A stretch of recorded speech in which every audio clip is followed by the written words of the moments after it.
All right, ladies and gentlemen, welcome to the semifinal match between Zoast and Kipp for the multi-category tournament. Sloaters 27 and I are going to be your hosts today. It looks like our race is just about to start off here. So we're starting off with an any percent all bosses race. This is sure to be a great showcase of a category that's run a little bit less often. Sloaters, you here? Yes, I am here. Yeah, so this is the final semifinals match of the tournament. The winner of this match is going to go on to face Zenny, actually, and the loser will go on to face me for the bronze match. So Zenny and I thought it'd be a great idea to scope out our next opponents and commentate this match together. So yeah, it should be pretty fun. That's totally what we were thinking when we signed up for commentary to do it this way, isn't it, Sloaters? Absolutely. I am very glad that you decided to reach out because, like you, I kind of wished I could have done more commentary this tournament. So this is a really great match to be able to do it for. But Yeah, anyways, absolutely. they are starting off now, like all the categories in this tournament, at Ceres Station. They're going to run up to Ridley here at the end of the space station, damage themselves down a few times to activate the escape sequence, and then they'll be on their way to Zebus shortly. All right, and then so I've done a little bit of work in any percent all bosses, but definitely not as much as you, Sloaters. So do you want to talk a little bit about kind of the objective of this category and what we might be seeing in terms of routing? Yeah, so it's very similar to any percent, although in addition to the 4 G4 bosses you normally kill in any percent, you also need to take care of the mini bosses we normally skip, which are Spore Spawn, Crocomire, and Golden Torizo. Bottoon also counts in this, but we always kill Bottoon on the way to Dragon. So really the most optimal route for this is going to be sort of a hybrid route between what we call the new route and old route. So they're both going to be going to Phantoon first to get that early gravity suit, and then they're going to be sort of cleaning up from, or no, excuse me, they're not going to be cleaning up from the bottom up. They're sort of going to do the old route where they go to Meridia first to grab the plasma beam and then head down and defeat Ridley with that. So it's really an interesting hybrid between the two routes, and it's a little bit safer than the normal any percent route that is Phantoon followed by Ridley. Yeah, absolutely. That plasma beam makes a huge difference in some of those more difficult fights. Very nice escape from both of our runners. I think Zoast had a 46 and Kipp had a high 45. So yeah, you can see they're really not that far apart coming up to the planet.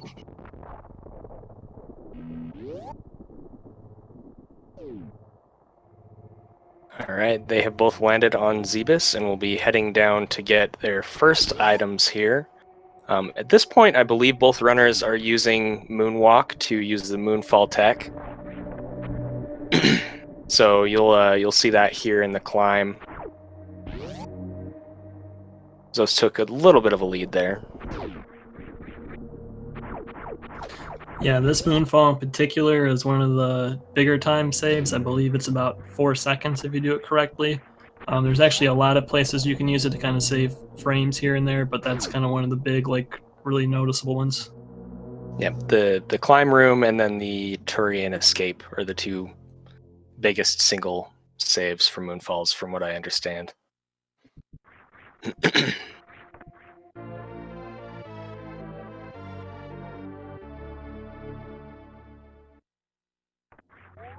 So both runners are going to be running that hybrid route now. Is that correct, Sloaters? I know that for a while Zoast was doing kind of a different route, but I think he's switched over at this point. Yeah, I believe that's correct. The route he was running previously didn't get plasma, I think, and just got spacer and sort of did it more like the new route style. But I think for the most part we've kind of figured out that getting plasmas quite a bit faster for this category, so that's what people tend to do, and it's a lot safer for a lot of boss fights. So safer and probably easier, I imagine, in the Yeah. grand scope of things. So, all right, both runners have collected their morph balls and missiles and are going to be heading back up now. Current objective is to get bombs from Bomb Chorizo, and then from there they will be heading into Green Brinstar. Zoast doing the wall jump climb, and Kipp is doing the ledge grab climb here. They're pretty even in terms of how long they take. It just sort of depends on what a runner prefers to do. So, honestly, very clean movement from both runners thus far. Yeah, some of these early rooms are actually very difficult to execute perfectly. And Zoast getting the bombs, I think that was like a 42 touch. That's pretty dang fast. Yeah, absolutely. I do want to point out, it looks like Zoast has quite the lead on Kipp already, but that definitely doesn't mean that Kipp isn't playing well. It's just sort of a testament to how incredibly consistent and clean Zoast is with all of his movement. It's also worth pointing out that this is, it's just the first 5 minutes of the run, and in any category in Super Metroid, it's never over until the runners are on the ship. There's so many things that can happen and go wrong that can flip the lead at any point. So stay on the edge of your seats. Yeah, as far as their PBs go, I believe Zoast has a very low 46, like almost a 45, and Kipp has a very low 47, almost a 46, so about a minute apart between them. So, their skill is roughly pretty equal, but Zoast is definitely the favored one in this category. Yeah, I know that Zoast was pushing this pretty hard a few days ago and got some pretty good PBs in it. I think he's been running it a little bit, not quite as long as Kipp, but probably just as much. And when you put all the time invested together. Oh, chat says he got a 45-15. That is really heckin' fast. Oh, dang. That is very fast.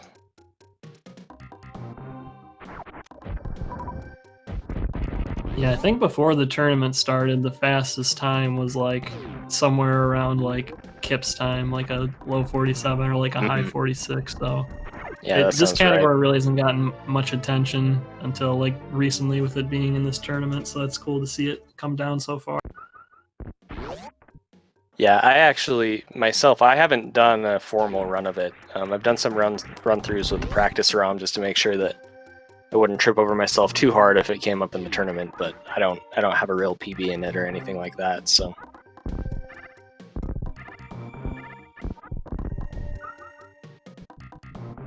Zoast grabbing the charge missiles here.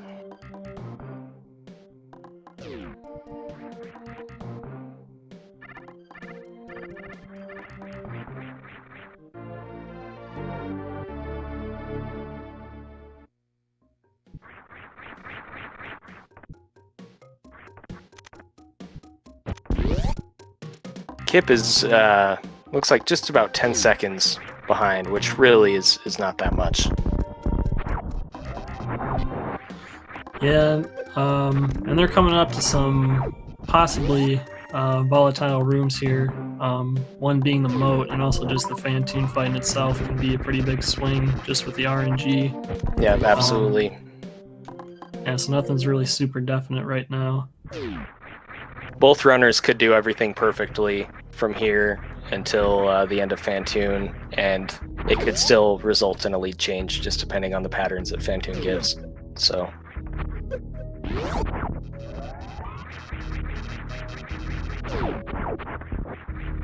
Very nice red tower from both runners. Yep, both getting up there, getting that hero shot first try. That room you can lose a lot of time in if you mess up. Zoast picking up the first powerbomb pack. This is going to open up pretty much the whole map to them now. And they're going to head over to Rex Ship now that they can open those yellow doors and quickly get over to Phantoon.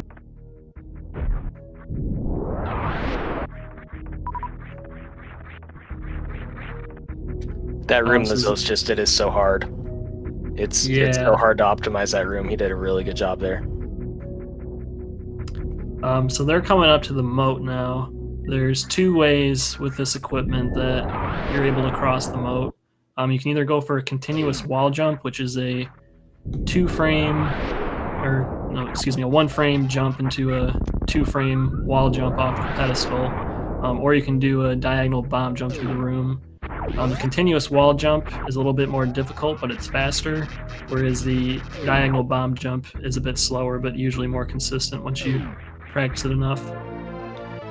So Zoast took a little dip into the water there, and then as he was trying to reset up, he actually ended up in the previous room, whereas Kipp actually had a very nice first try continuous wall jump. So they're almost tied up now at this point. So just like we were mentioning a minute ago, you know, there's a lot that can happen in this game in a very, very short period of time.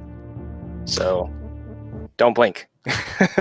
Yeah, just like that. They're like a door transition apart now.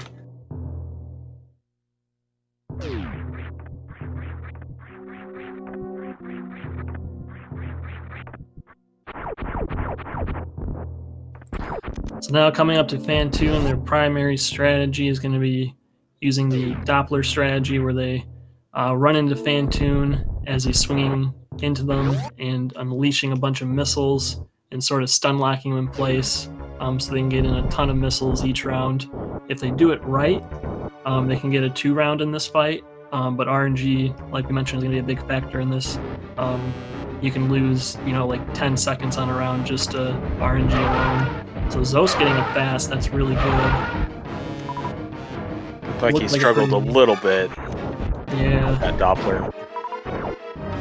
See if he can still convert this into a 2-round. I think Kipp got a mid. Yeah, that's what I was going to say. Alright, so Zoast is going for a 3-round at this point.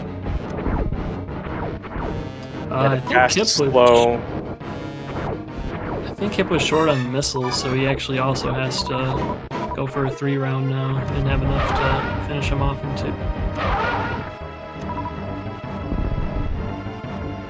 2. Very nice.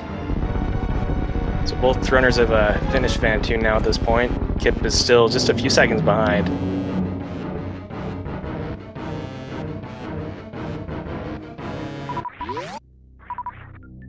It's really nice to see them being this close together still after Fantoon, because, with the moat and the RNG, you can get in Fantoon and just the execution itself. Sometimes you can get really big swings by the end of that fight, but they're still pretty close together. Yeah, a lot of times there's a clear leader after Fantoon, and well, Zoast is still ahead here, and that's probably not a surprise to most anybody. The race is still very, very close at this point, so like Slaughter was saying, it's really great to see. This room in particular is one of those rooms where I think most people would agree it's actually much better with the new route loadout to do. The room is such a pain when you have speed and high jump to do optimally.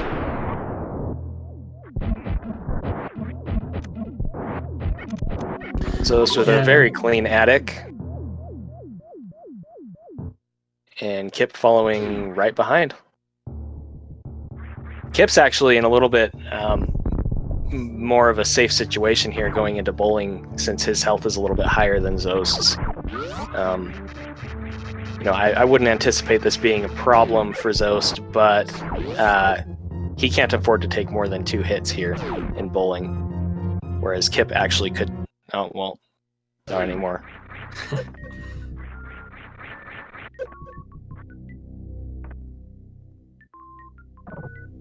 Zoast is safely in the bowling statue's hands. All right. So is Kipp. I was a little afraid of a commentator's curse there. I was going to say Kipp could take 3 hits, but not after that little damage boost he did. Bumped him just right under the threshold, so... Well, I'll quote Kipp and say we can't really curse them because I think they're about a minute ahead of us, so they already did all this stuff, so yeah, we're just doing it after the fact. I rewatched our races last night, floaters, and when you took that death in the plasma room, and Kipp mentioned it, so right around that same time you put LOL in chat.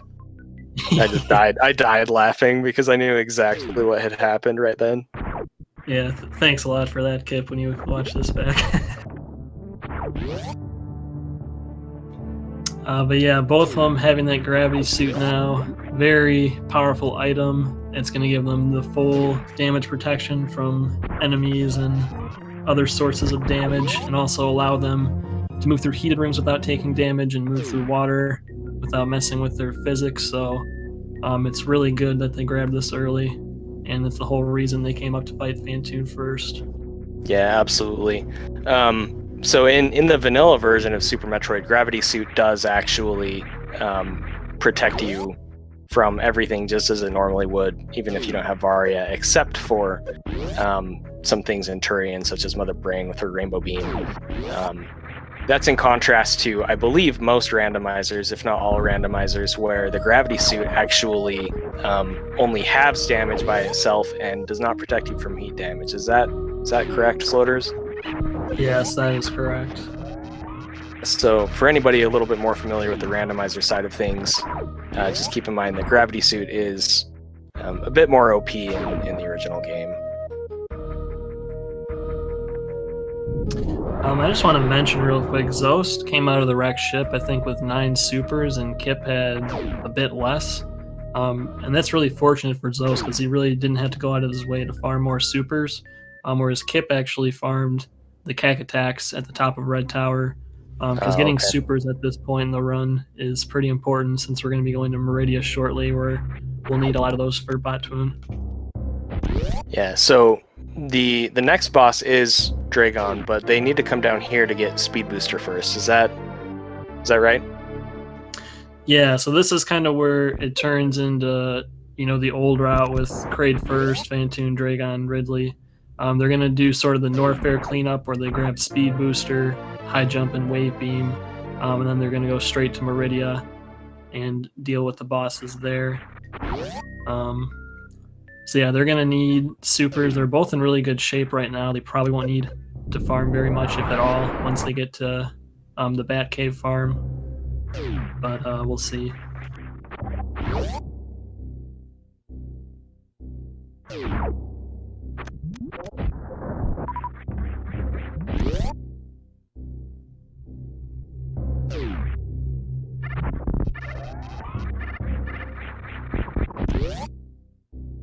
For anybody who isn't aware, the main benefit to getting Speed Booster before Dragon, not only does it make the movement a lot faster, Speed Booster and High Jump, on the way to Dragon, but Speed Booster is actually used to kill Dragon much more quickly than your traditional ammo-based fight would be.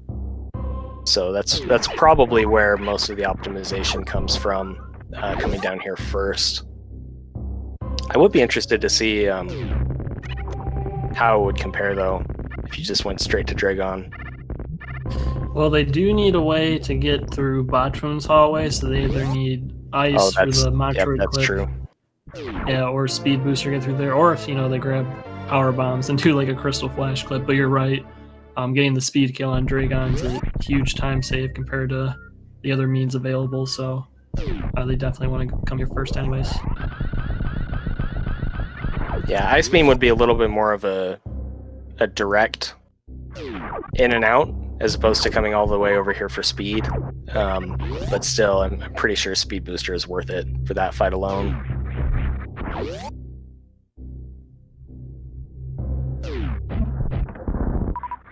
Alright, so both of them have Speed Booster now. Zoast is grabbing his Wave Beam here in just a minute.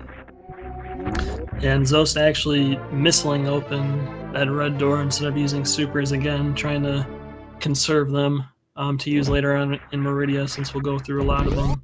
And he's also grabbing the wave missiles, which should be his 4th pack, so a little bit of safety. He actually doesn't need to grab that pack, but it'll give him some more leeway going into Torian, and you want to rely on the Metroid drops as much. Yeah, absolutely. Yeah, well, normally in PB attempts or world record attempts, most runners would skip that fourth pack of missiles. It's definitely worth grabbing it for safety in a race, especially when it's those wave missiles, because it's not even the full length of the fanfare that you're losing technically. And it just, if you don't have that fourth pack and you're at the end of the game and you miss one of those shots on Mother Brain, then you're soft locked. So definitely worth it to have that extra 5 missiles. Oh, that was a really neat. I don't know if Kipp meant to farm the power bomb off the Alcoon there, but that was a cool way to do it. Yeah, shooting that a was missile. That was really cool for sure. I was wondering the same thing. But yeah, both their ammo counts looking really good. They'll have 9 supers going up to Meridia. That's a little bit more than they actually need. Plenty of power bombs to get through all the power bomb blocks they'll come across and whatnot. So yeah, they're both in very good shape right now. All right, so Zoast is in Meridia, and Kipp is on the elevator heading up to do his entry.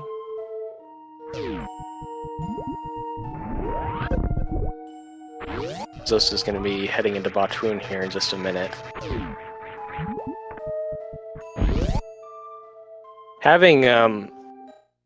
Having full or close to full supers here, really, the main benefit to that is a much easier, much faster Batoon fight. If you don't get Batoon down quickly in the first round or first couple of rounds, you can actually lose a lot of time depending on how he decides to maneuver around the room. Zoast with a very nice X Factor. Lands all the particles. Actually used a lot of missiles at the start so you can conserve even more supers, leaving the room with 8, which is a ton. That's crazy. But we'll see Kipp do a similar thing here. Not sure if he'll set up the X Factor the same way. Oh, okay, yeah, he does do it this way. Yeah, he's just gonna use supers instead. And still a very nice one round from Kipp as well. And Zoast nailing the full halfy, managing to carry that Shine Spark charge all the way up. A couple Kojaks there. Yeah, I mean, he can afford them, so... He's got to be shaking his head a little bit, I imagine.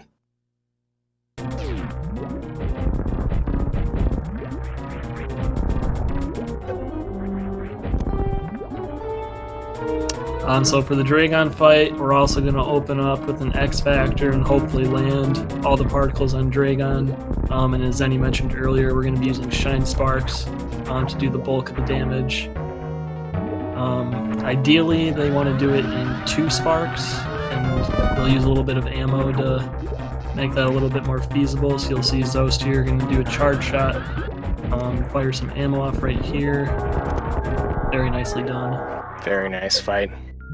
Interestingly enough, Dragon is one of, if not the only boss that takes damage from Shine Sparks. And you might think that that's, some sort of a happy coincidence on the developer's part, but actually, if I remember correctly, Dragon takes half damage from Shine Sparks. That's right. And so, even if the fight wasn't intended to go that way, by the time they finish the game, to me that kind of says that they were definitely considering it at some point. Okay, with a very nice Rain Dance opener. Accidentally with a diagonal there, yeah. Might be able to wrap it up with ammo here. Maybe a charge shot or 2. She's gotta be like dead pretty much. There we go. Yeah, there it is. Dragon is one of those fights where as soon as it starts to go wrong, it starts to go very, very wrong. So while that looked like Kipp was struggling there a little bit, he actually ended up recovering from that pretty nicely, in my opinion. Yeah, it's very dangerous too with the amount of E-tanks they have, because if you just take a few hits you didn't mean to take, you can be in a very dangerous position. and it can also lose you time after the fight, since if you don't have health to do the spark here afterwards, or you're just super low, you may have to do a little bit safer strats to get through. But Kipp didn't get a blue suit damage to get a spike suit either, so he's going to have to space jump across, so won't lose health doing that. Meanwhile, Zoast picking up that plasma beam, that's going to add a ton of damage to his beam combo, and it'll make lower Norfair way more comfy. Yeah, plasma does 3 times the amount of damage that the equivalent beam combo with Spazer would do. So it is hugely powerful.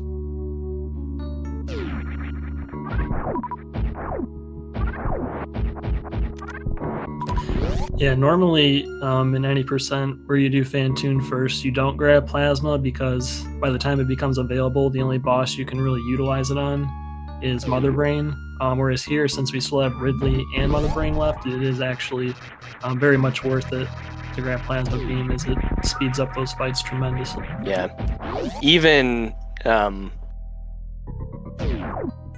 if grabbing it were to take about the same amount of time, if you were to, like theory test it together, in my opinion, it would still be worth it to grab Plasma just for consistency's sake, since it's so much easier to get that damage output with it. So, that being said, it is, I believe, when I was watching the theory tests of this, it is a little bit faster than the alternative.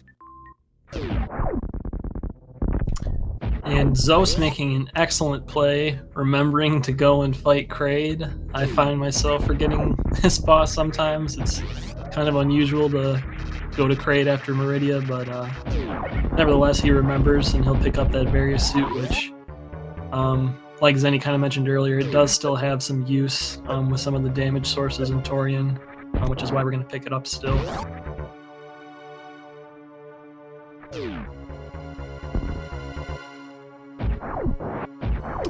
But Zoast is setting up for the quick kill against Kraid. Not sure if he was attempting to shoot the claws underground to reduce lag, but yeah. Yep, he was shooting underneath the ground there. It's a lag reduction strat, actually. There's some Kraid claws flying around down there, and if they are flying around, they actually cause extra lag. So if you're able to kill them, that will reduce lag as Kraid comes out of the ground there. It's a pretty recent optimization found by Snick in the last year or so.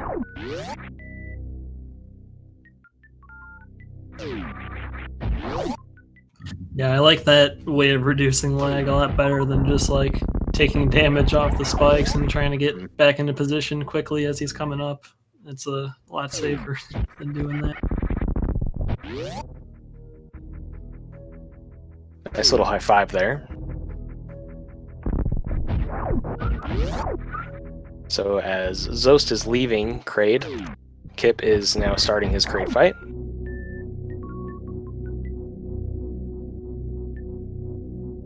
And Kipp is also going for that lag reduction there. Are they shooting straight down there? Does it still work when you shoot straight down with plasma? Yeah. Yep. Okay. So basically, the claws move around in trying to think of how to describe it. Kind of like a square or a circular pattern. They bounce off some walls down there, and as long as you keep shooting straight down, pretty much until Kraid comes out of the ground himself, you should be able to hit them if they're down there, as long as you have a weight beam. Alright, so Zoast just picked up his ice beam, and from here I believe he'll be heading down to Crocomire. Yeah, so at this point it's probably looked pretty much like an any percent run, and it pretty much has been, but now we're actually going to start working through some of the mini bosses. So to get to Lower Norfair, this is one of the two paths you can take, but we definitely want to take the southern route instead, because we can route in Crocomire before we head into Lower Norfair, which is really nice.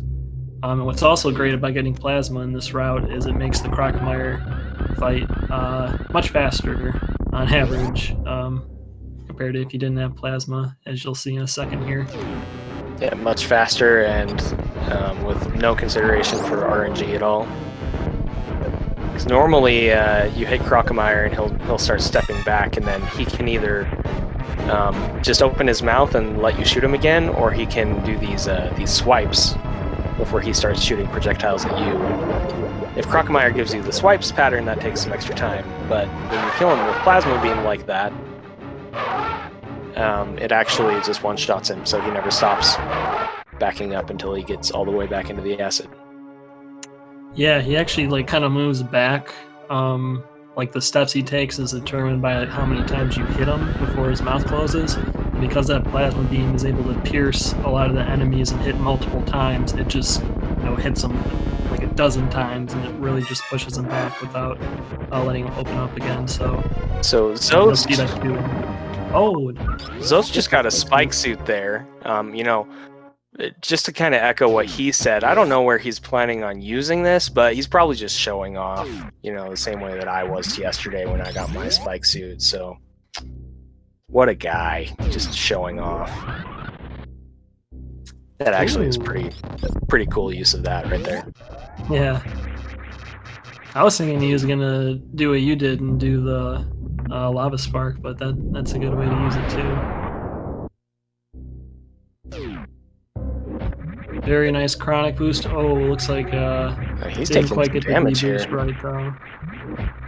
Yeah, it's not great taking damage, but at the same time, they have plasma beam. They're gonna get screw attacked soon, so usually he's not really in too much of a dangerous situation. As long as he doesn't make any huge mistakes in the next couple of rooms, he'll be just fine.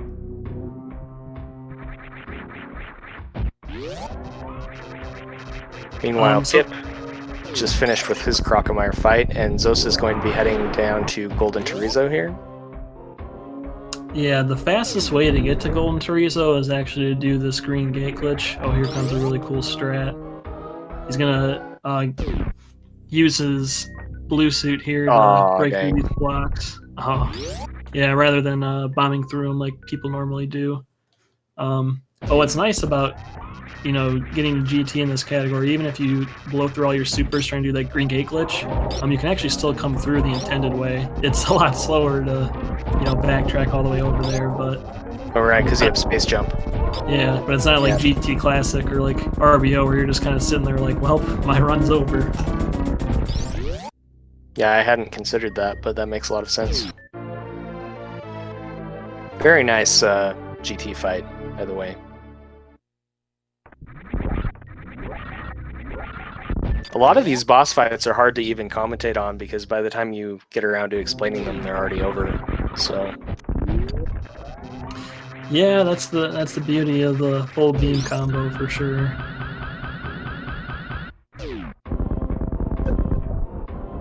Very nice pillar spark. And so it's coming up to worst room in the game, which is just kind of another room in the game with this kind of equipment. Yep, screw attack and space jump especially, those two items together make Lower Norfair pretty trivial in comparison to other categories where you don't have those items.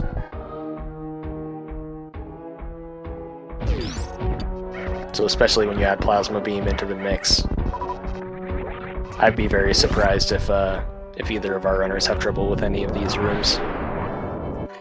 That was a very nice room by Zoast, by the way. You see, he kind of went out of his way to kill all the enemies, and by doing that, he actually reduced the lag in the room tremendously when laying those power bombs at the end. You'll see, he kind of did the same thing there with screw attacking the Skigas.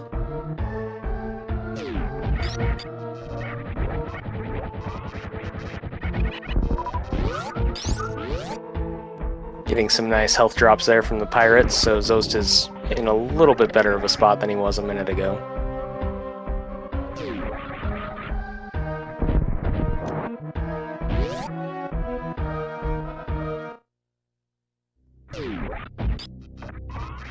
Looks like Kipp missed his jump there through the pillars, but still not too big of a deal since he has space jump and screw attack.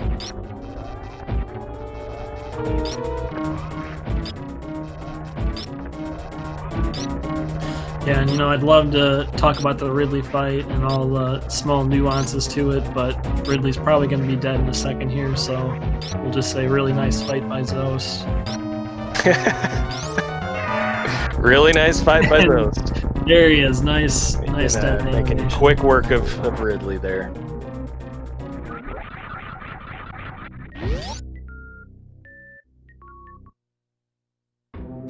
All right, well, I guess that's all the bosses, isn't it, Sloters? There's nothing that we forgot near the beginning of the game, is there? Well, you know what, Zenny? Some DLC boss or something? Nintendo just released a DLC last night. We have one more bonus boss fight ahead of us. I don't even think I have to say who it is. I think chat will just know immediately. And it's a super interesting and complex fight in this category. We'll have a lot to talk about when we get there.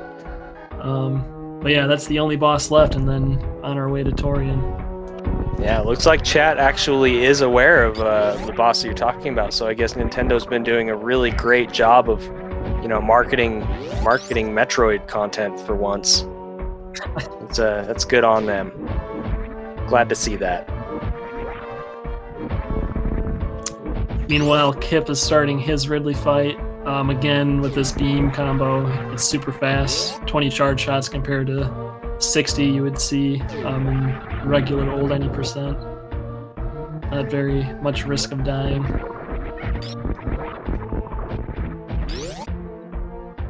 Zoast showing off how trivial these rooms are with Screw Attack and Plasma, just demolishing all the enemies. Yeah, despite it being trivial, I do have to say that was a very clean lower Norfair escape on Zoast's part. Looked like most, if not all, of the movement went pretty much perfectly. So absolutely. Having all the movement items and Screw Attack opens up a lot of opportunities for some great strats where you can carry your momentum through a lot of the rooms.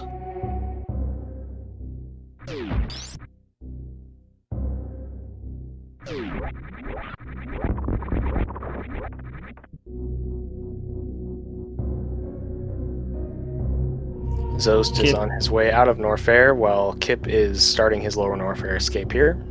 Yeah, very nice speedball on his part.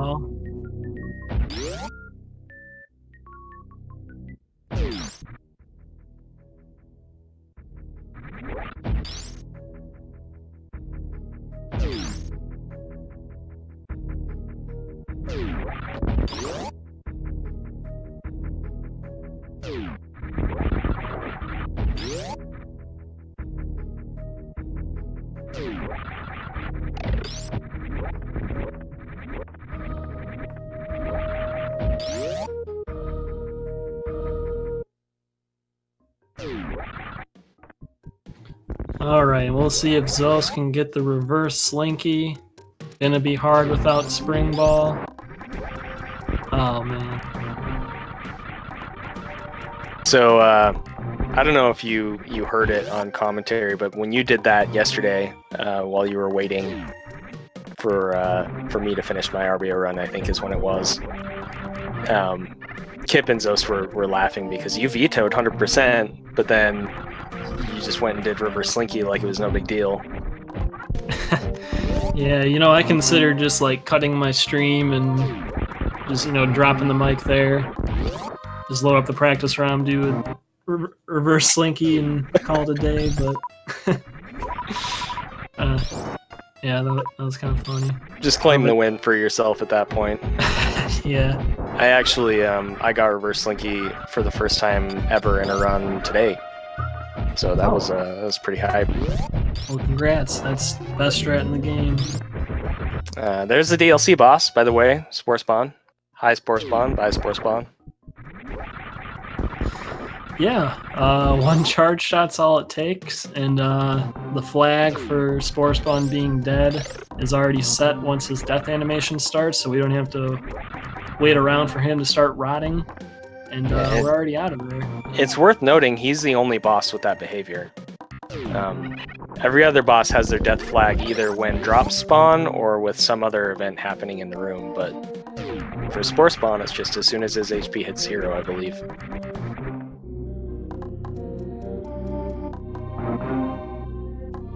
And conveniently, Spore Spawn is right around the corner from that Brinstar Criteria elevator, so Zoast is actually going to shoot up right by the G4 door. We'll be down Torian shortly. It always amazes me when you take a step back and you look at the way that different categories are routed in this game, just how conveniently things line up a lot of the time. You know, even with something like 100%, where you're collecting items through the entire run, and then your last item happens to be, you know, less than a minute away from this this G4 room. It's pretty crazy to think about. Oh, definitely. It all feels, you know, Deer Force new, right? That's what we keep saying. All right, so Kipp is in Spore Spawn now, just in case you missed it the first time when Zoast was in here. GG. I gotta say, that fight, it still kind of scares me. The first time I tried to do that, having like the door open at the bottom, I just missed the shot and Just falling fell straight through in. and had to do the fight again. Yeah, it was pretty sad. But I'm glad they both got the first try Spore Spawn. All right, Zoast is heading down into Turian now. So, while drops from Metroids are still important, because he has that extra missile pack, they're not quite as important as they may be in like a PB attempt type run. He does want to finish these Metroid rooms with at least 15 missiles and 10 supers, or 18 missiles and 9 supers, I believe is the minimum. Yeah, coming into room 4 with 2010, you really cannot get shorted on drops here, so you can safely super the last set here. Well, I mean, you say that, but Zoast did Kojak 2 supers on his way into Dragon earlier, so... Yeah.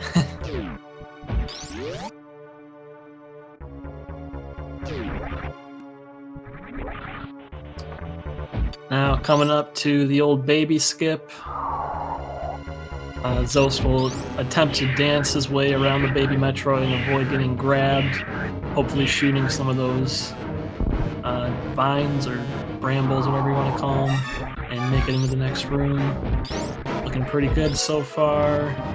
Yeah, very nice. I think that was the 4 jump, wasn't it? Yep, that was about as fast as you can do baby skip without utilizing space jump or spring ball. It's very clean.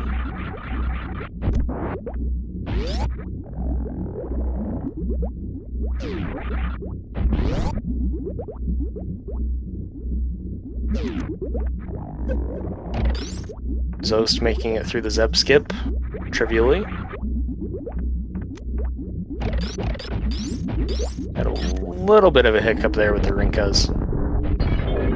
And those turrets are trying to wreck his day.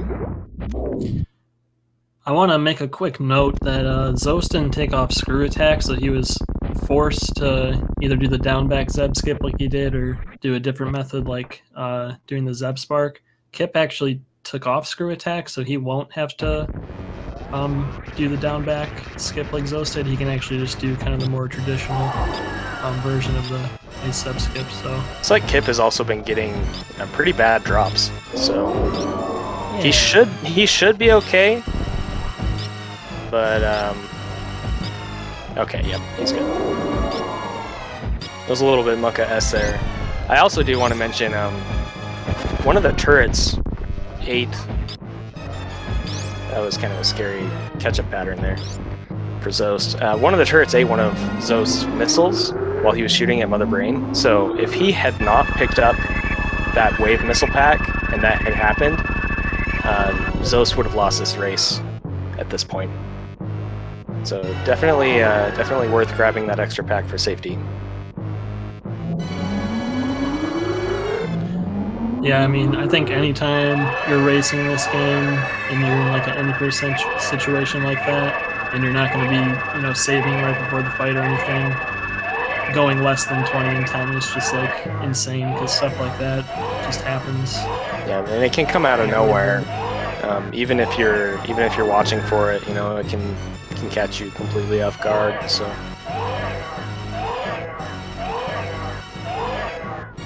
But with that, Zoast is finished with Mother Brain 2.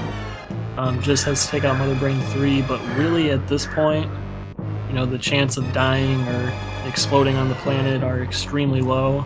So barring some insane, crazy mistakes from Zoast, it looks like he probably will come out on top for game 1. Yeah, Mother Brain 3 can be dangerous in certain categories, like in low percent, for example. It's still not even dangerous really in those, but in a category like this, it's pretty trivial.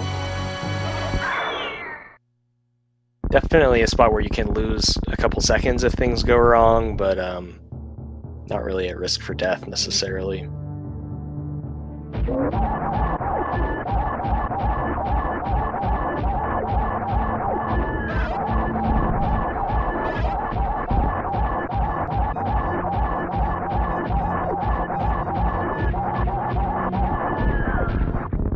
So it looks like Zoast is going to be finishing with either a high 45 or a low 46.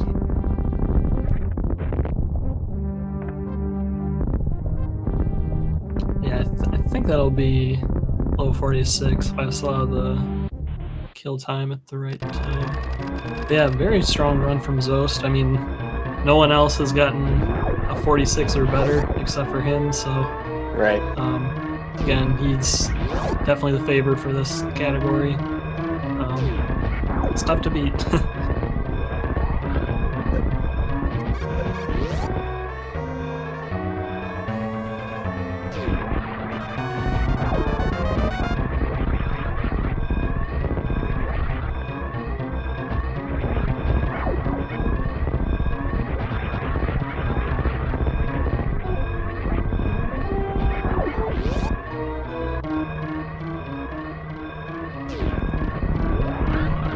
One last spark. Yep. Though I have to say, he missed the Zenny spark, so I guess he just doesn't appreciate that I'm taking time out of my day to do commentary here. Yeah, that is a little disrespectful, but... Alright, GG to Zoast. He has an official SRL time of 46:18. Yeah, good game to Zoast. Very well done. Kipp starting his Mother Brain 3 phase now.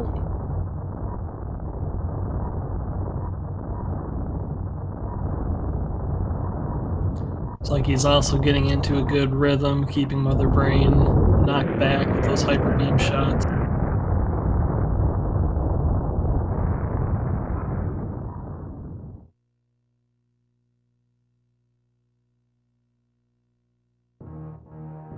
Nice fight.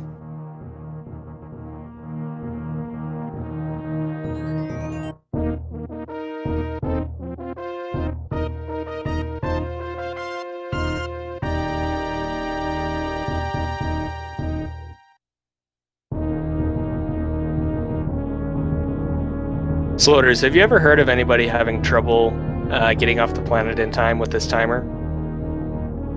Just curious. Like a speedrunner or just just anybody? Like casual. Yeah, even casually. I can't say I have. I feel like 3 minutes is pretty generous, even if you're going through it for the first time. Yeah, I would have to agree. I don't think I've ever heard of anybody saying that they didn't make it off the planet, which is why I thought I'd ask.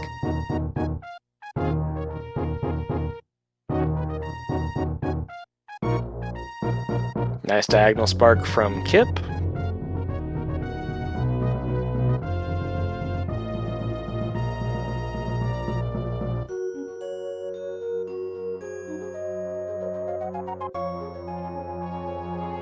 I think Sirius is a lot more understandable since, it's the very first part of the game, but by now you've played the game for presumably many hours and are pretty comfortable with all the movement and whatnot. Right, absolutely. And Kipp has finished with an SRL time of 48:21. So GG to both runners. Yep, very respectable time from Kipp as well. Probably one of the better times Oh on yeah, the leaderboards on the spreadsheet. You know, if you filter out Zoast, do the Zoast filter. I'm confident in saying that if Kipp ran that against almost anybody else in the tournament, that would be a win. It's just kind of a testament to how crazy Zoast is, to be honest.